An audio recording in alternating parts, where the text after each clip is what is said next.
Hi Ramya, welcome to today, to right now. And thank you for accepting this chat. Yeah,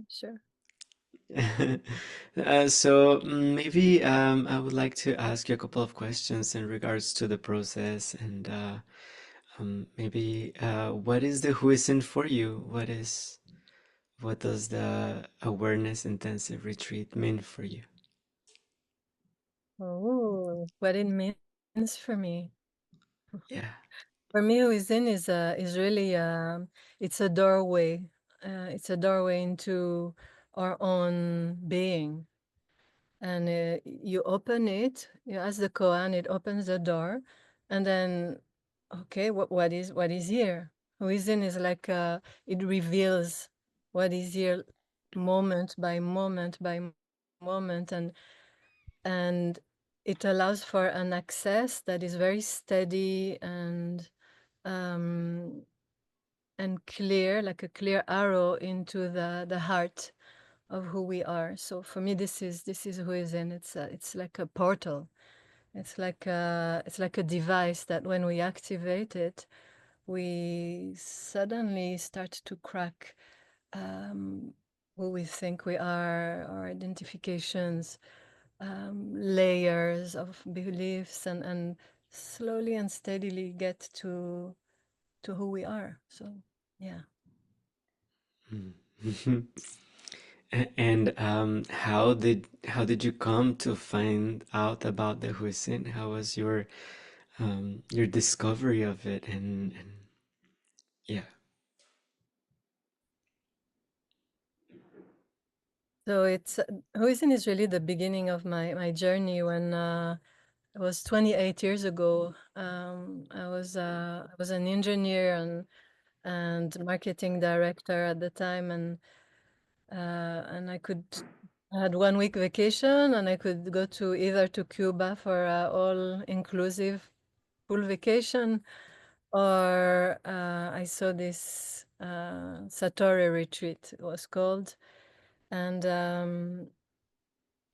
I never meditated before. I thought it would be interesting, so I went to the Satori retreat, which is a 7 days Huizin, and it was a deep revelation. It was like suddenly realizing who I am, and that was the beginning of that journey. And from that point on, I went to India, and so that was Huizin was a catalyst for my journey, and it stayed with me throughout all the years.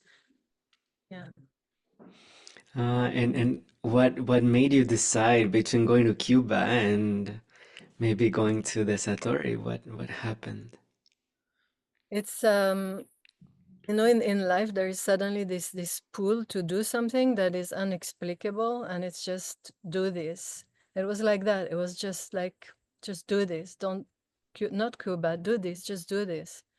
It's these moments in life when there's like a major pointing direction. No, no, you go and do this. So I trust this voice, and I went there, which was quite shocking at first, because Huizin it's a very clear structure with meditation and self-inquiry, which I never did before, but it's very efficient also. So Yeah, I'm glad you brought that self-inquiry word to the conversation. And so, what happened to you in during that retreat?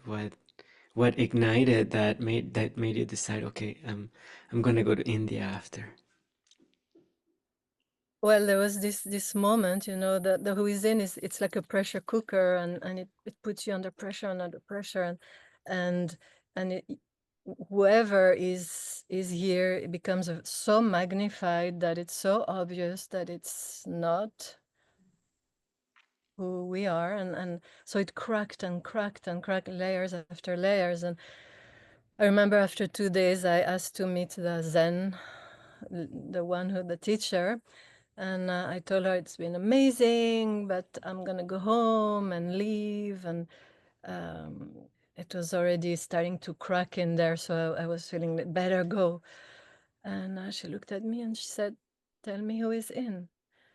And so I stayed, and after I think it was 3.5 days, something like that, halfway through the process, 3 days, it's usually when it cracks, it's just suddenly there's this moment of, oh, okay. And when this moment comes, it's like a domino effect, and everything is falling around. And then wherever I looked, it was not my life. That's not my life. And it was this, I'm not living my life. I'm living somebody else's life. And that's it. That was the enough to convince me that I will go to India. Mm. That's the third version ish. Yeah. um, and when you had that moment, what was there any changes in your life? Was there any besides the just try? Let's say I'm gonna go to India, and um, was there anything else happening in those moments?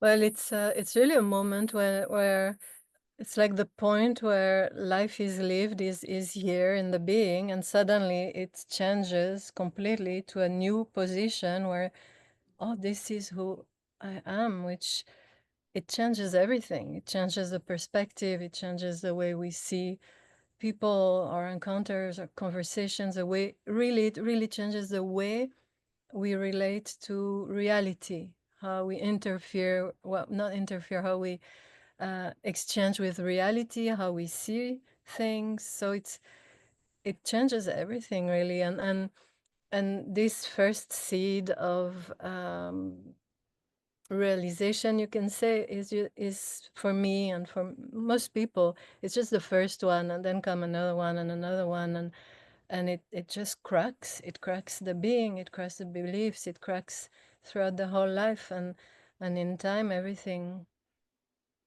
changes really, not only in moments of meditation, but in life. It's this realization, and it's not personal. It's really everybody's realization of their essence. It just changes the way we live life, and in a way, it simplifies. It makes everything more simple.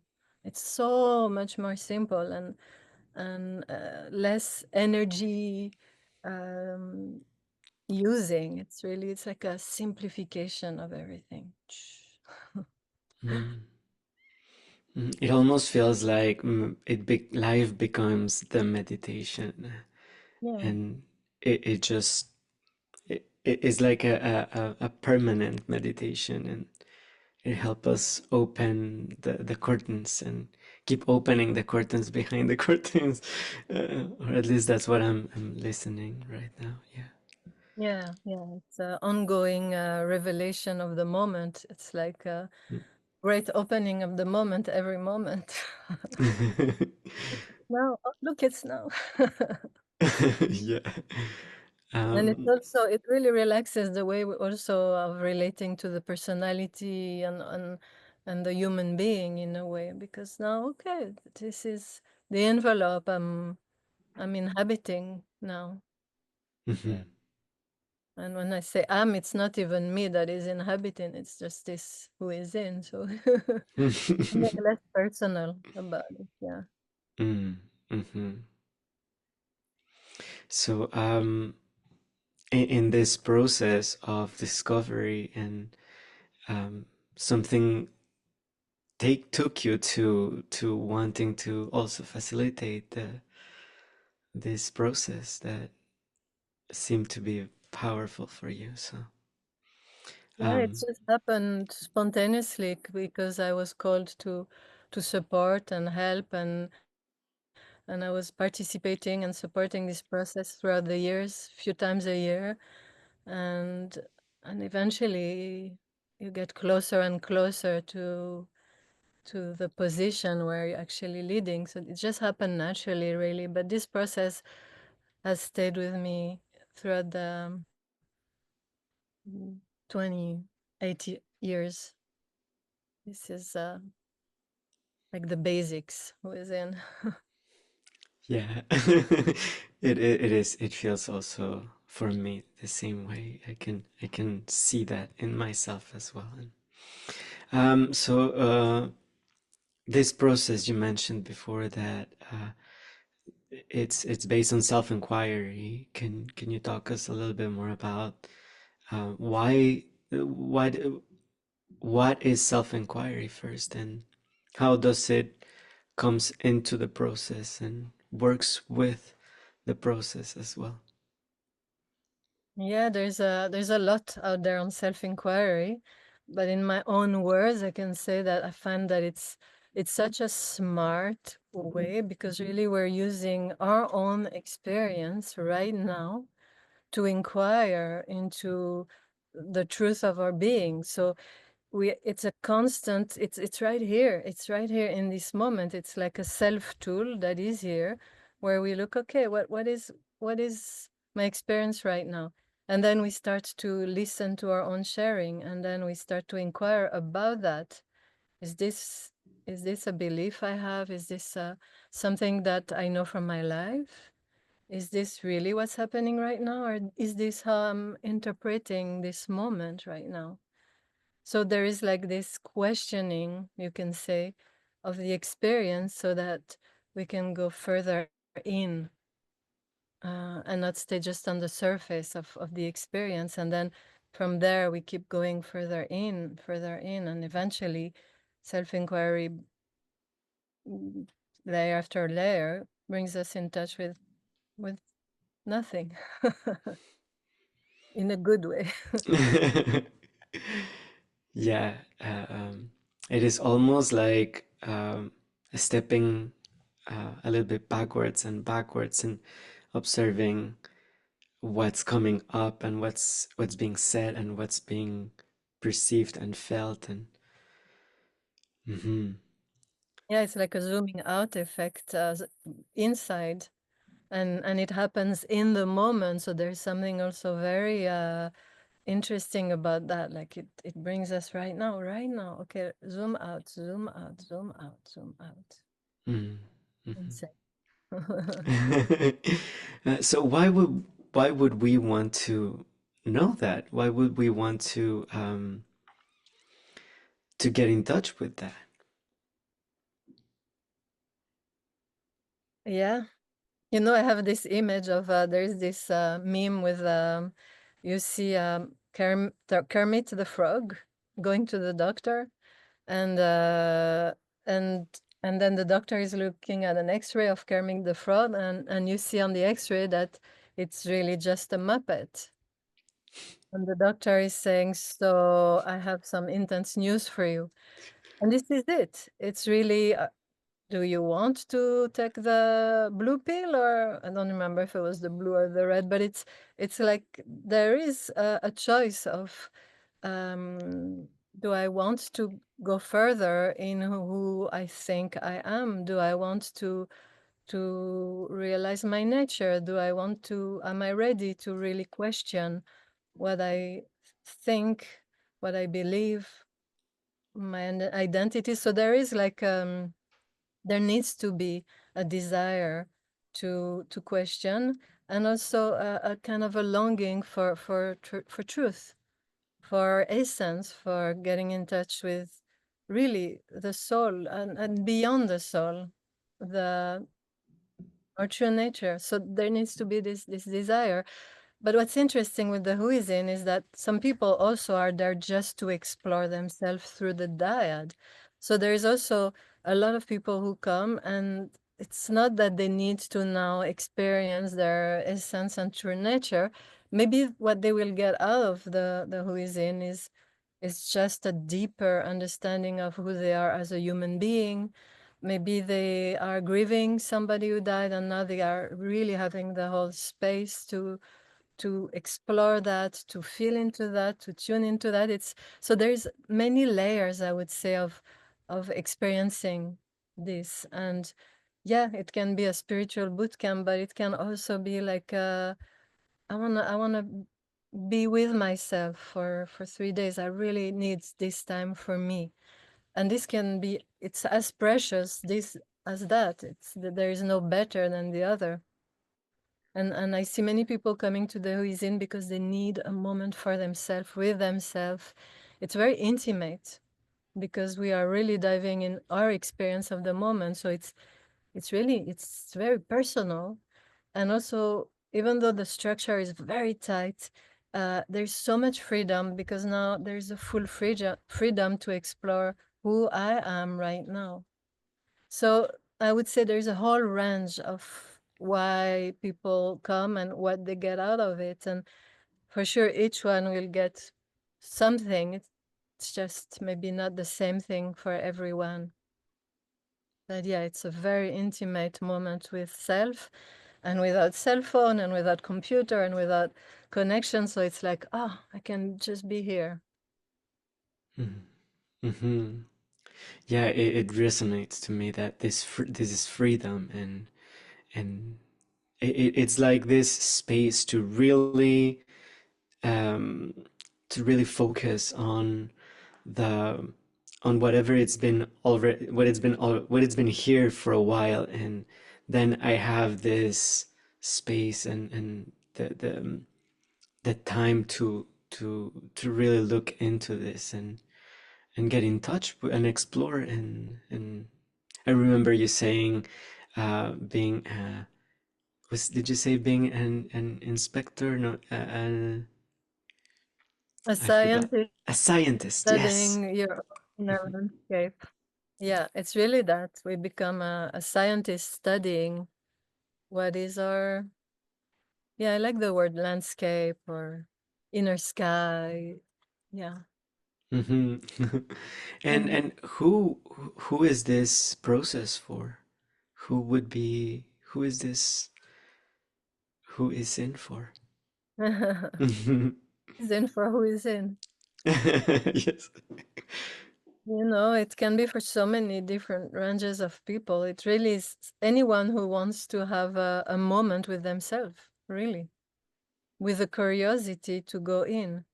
Uh, and from seeing after all these years so many different people coming to this also, I don't find that there is someone specifically who, like, there's not a profile for who is in. It's so wide, but it's someone who wants to be with themselves for 3 days, to explore themselves, to go deeper, to inquire. And sometimes I have people who just want a moment, yeah, just a moment with themselves. So it's like a whole range out there. It's hard to pinpoint who is this for because it's for so many types of people. And I've had also I've seen and had so many ages, from 17 years old to, in the last one, someone was 82. So it's also like for everyone. Yeah. Hmm. Everyone and anyone who is understanding the structure and feels called to that. Hmm. And there is this okay, it's a silent retreat, but it's not a silent retreat. And so what would be what is the difference between just a silent retreat and the awareness intensive? In the awareness intensive, there is the exercise, the active exercise, where we ask, tell me who is in, and the other one answers, and then they ask, tell me who is in. So this exercise, it's like catalyst for our inquiry. So in a silent retreat, everything can be also a catalyst, but we don't have such an intense squeezer of investigation. And the Huizin brings that aspect of, okay, let's take a look. And it used to be that people would sit in front of the wall and ask the koan and just meditate on it, and then with this process, there is an acceleration of the work of the koan. So it's just different formats, you can say. Some people prefer to stay in silence for 3 days, 5 days, 7 days, and some like to have more dynamic process, which can be also accelerating the inquiry because it's so active. Yeah, for me, it made a huge difference. The communication, the saying out loud, because when I would do the inquiry on my own, and then I could find some moments of escaping and checking out, and the Huisin really helped me to stay. It's like stay here, be with it, and it really tied me into yes, this is here, and let's do this. And the wheezing doesn't let you go. It's like, Hmm. okay, look, now look again, now look again, now look again. It's we can't escape really. Hmm. I think for me it made a big difference on my own process. So yeah, it is a tight container, and it is the perfect environment to be to just be. Yeah, it is. And it's so rich also to sit in front of so many different partners and having a direct look into who they are in the moment. That mirror effect also is a very, very important part of the who is in, because now suddenly I'm not alone with the koan. I'm with this person and that person and that person, and slowly we realize that we're just mirrors to each other. And the more the who is in the days pass, the more we understand how it works, and the more we can start to really use the structure to investigate ourselves in this person, in the mirror that they present to me, and in this one, and we see we can really dive in different corners according to who we sit in front of, and also explore different universe through them. So that brings so much richness, and eventually, there is also the realization that we're just all the same. It's just the different facets of humanity that are represented here.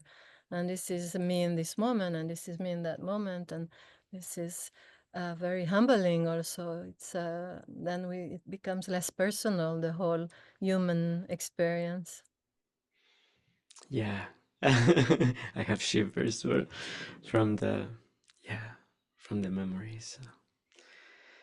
Wow. Well, thank you so much for all that all that you shared and yeah. Anything else that you would like to add um to this conversation and or It's like every journey, it's a full on journey really. The who is in, it's like we embark on the boat on first evening, and then off we go into the unknown. It's such a journey into the unknown, because we're not used to inquiring ourselves into this moment, and this moment is very unknown. So I found also that really interesting, because now I'm entering the unknown right now is very unknown, and this practice of coming back and letting go into the unknown is also very rich for the whole life, and trusting the process, because our process brings us back home. So I mean, I could, there's so many angles to this work, and the more we participate, and the more we see, oh wow, there's also this angle. The birds have also something to say. I don't know if you hear.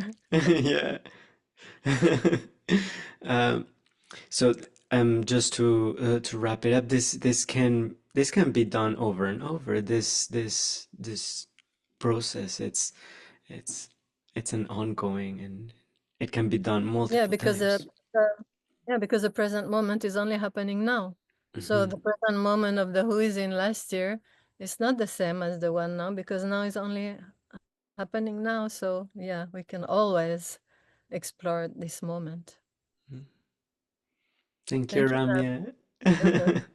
Thank you so much, and yeah.